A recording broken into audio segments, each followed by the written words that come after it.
Good morning and welcome to the Homestead CPA. My name's Dan Snyder. For those of you who've been with us before, welcome back. For those of you who are new to the channel, welcome.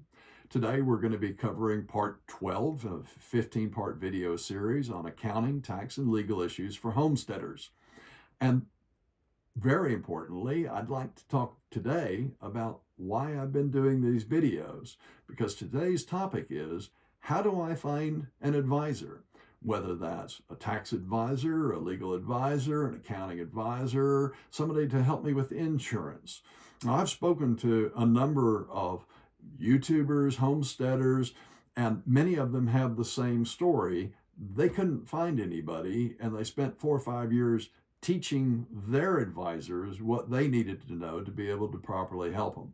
So I want to try and shortcut that process and help you if you can't find somebody who has a background in the homesteading industry, for lack of a better term, and because there are many advisors who participate in portions of the industry. So you can look and find some that have an element of the information that they need to know, not necessarily everything. And so finding someone who has a background in your area is always important for any advisor that you choose.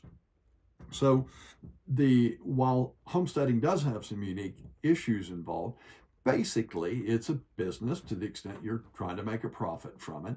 And most good accountants, CPAs, lawyers who are general business accountants, CPAs, or lawyers can help. It's the details that they're going to tend to be short on because, to a large extent, a lot of homesteading activities fall into the agricultural realm. If you live in a big city, most big cities, CPAs and attorneys aren't going to have a lot of experience with selling cattle or buying ranches or things of that nature because it's just not part of their everyday practice. Same thing's true for CPAs. They've never depreciated a cow. They don't know its useful life. They don't know whether they can depreciate it. So these are just things that if you're working with an advisor who doesn't have experience in your particular area, it's helpful to find someone who does. And if you can't find someone who does, then you may end up having to train your advisor, as many others have done. So how do you find a good advisor? And I've had many people ask me to help them find a local advisor. And so this is the process that I typically go through with them to try and find help. So the first thing I do is I ask them, do you have any friends who are homesteaders? And do they have an advisor for the area that they want to do? So let's just talk about legal advice for the moment. Do they have a lawyer who has helped them buy real estate, helped them deal with farming legal issues? What happens if somebody comes to my farm and a cow steps on their foot? How do I limit my damages? So finding an attorney who's got that kind of experience is going to be a good thing, because otherwise you're going to be paying for their education when they go to look these things up. So ask a friend. If they have someone, then go talk to that person. Now, if they don't have it, well, who else might know someone who has experience in this area? Local FFA leaders, local 4-H leaders. Try your local department of the USDA, your local Farm Bureau office. Many times they will have contacts with accountants, lawyers, insurance folks who are dealing in the area of agriculture, and it makes it easier for you to try and find someone with a particular skill set. So now we tried that, we still can't find anybody. What do we do? Well, most professionals have a local society, so maybe generally on a county by county basis. So here in Cook County, I could call the Cook County chapter of CPAs and ask for a referral. If I can't find a local chapter of the CPAs, I could call the state of Texas, or you could call your state's Bar Association for lawyers, or CPA Society for CPA. Insurance, same thing. So find an organization who is composed of members who provide these services and ask for a referral. And of course, there's always Google. You can Google and try and see if you can find someone locally. And I stress local because you want to be able to speak to them. And to be honest, sometimes you really might want them to come out and view your property. Now, you're going to pay for that, but many times it's worthwhile. Previously, we've discussed the concept of allocating the purchase price of real estate, and there's absolutely no substitute for having your advisor actually come to your property, look at the property, see what's there, because they're going to see with different eyes than your eyes, and they're going to notice things that perhaps you don't notice. So we've tried Google, still can't find anything. What are we going to do? Or maybe we do find one. So through one of these other processes, we find we get a great referral from one of our friends. Said, yeah, this guy is fantastic. Got to give him a call. You call him up, and I'm sorry, we're not taking new clients. Okay, now they could be telling you that for a number of different reasons. A, when you tell him what you're looking for, he just may not want to do that. B, he may really be so busy. And if he is that busy, you really don't want to use him as an advisor, because how are you going to be able to get a hold of him? C, maybe he's planning on retiring. I'm a perfect example of this. I've semi-retired, which is how I have the time to do these videos. I have time to go speak at homesteading expos, because otherwise I wouldn't have the time to do that. So these are things and problems that come up. That's a great opportunity, though, when someone tells you, no, I'm sorry, I don't have time. Because if you've been referred to them, then your next thing you say is, well, I'm sorry to hear that, but do you know anybody else with your similar background who might be able to help me? Might be able to find somebody that way. Once you've exhausted all your remedies in a local area, then the next choice is to obviously move a little bit further away from home. Now, every state is different, and I appreciate that 100 miles in Texas is not the same as 100 miles in the hills of Tennessee.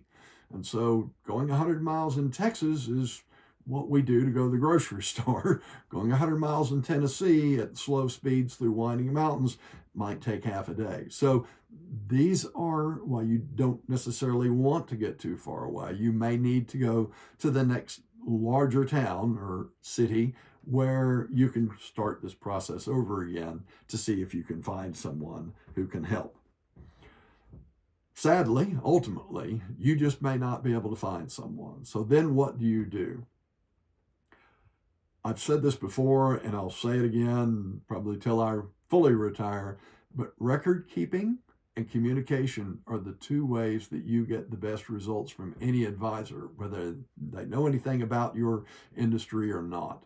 So if you're going to have to work with someone who is willing to work with you, but doesn't have that background, then you have the opportunity of managing that advisor. You can make sure they have access to information, whether it's, hey, I know this guy on YouTube, why don't you reach out to him and send him an email? Or I have a friend who has an accountant and they do this, they just didn't want new clients, so maybe call that accountant who's local. And so these are ways that you can help your advisor get the knowledge and experience that they need to be able to properly help and advise you. It's not that they can't, but it's like everything else. I've only been doing this for 48 years. I don't know everything there is to know about tax or law or accounting. I know a lot. But like anything else in life, every day we try and learn something new.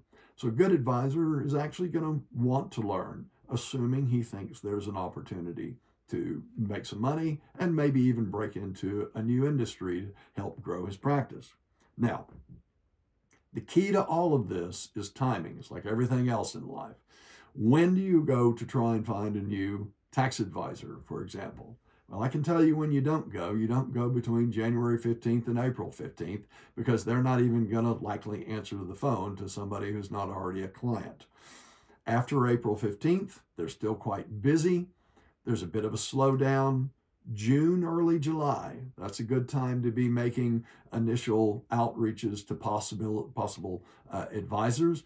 If you need help for the prior year, you need to extend your return to give time for a tax advisor to look at your information and see whether or not that's something that they're going to do. If you've already filed your return for the prior year, then it's possible to wait a little later. The final individual tax returns are due October 15th. And then, of course, come the beginning, first week of December, all the advisors, the accountants, the lawyers, the tax folks are all starting to get busy again because of year-end planning.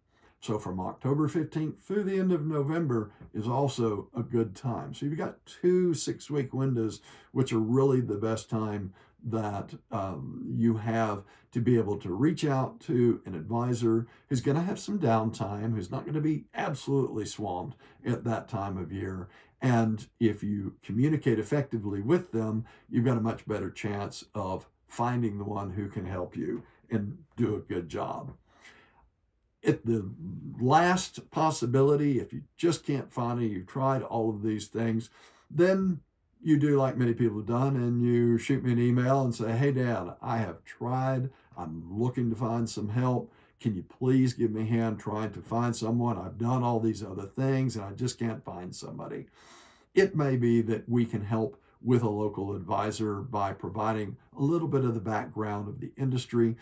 Most advisors, for example, don't know that the cattle industry is composed of so many different perspectives. In fact, the IRS didn't know this until about 10 years ago.